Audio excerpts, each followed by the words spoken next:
Alright, I'm going to do a real quick video for y'all on securing bead chain eyes. This is one of the easiest things you can do actually, but we'll just go over real quick in case you're brand new to this and you don't know what you're doing.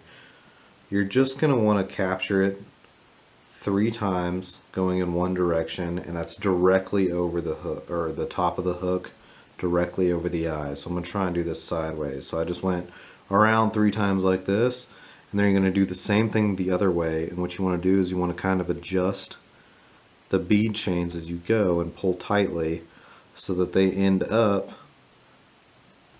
lined up correctly. So now that you have these are what I call cross wraps, you're going to do X wraps.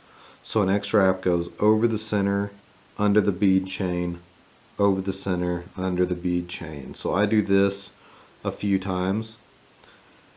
And then I do these wide, I guess you could call them just, just around the eyes. I don't know what you want to call them, but I just go right around the bead chains again. It makes a nice little seat for him to sit on, if you can see that.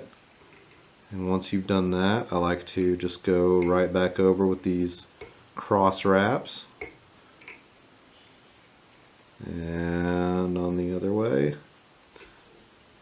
And that should do it. And once you have it secured like this, you can just put a little drop of Zap-A-Gap on it.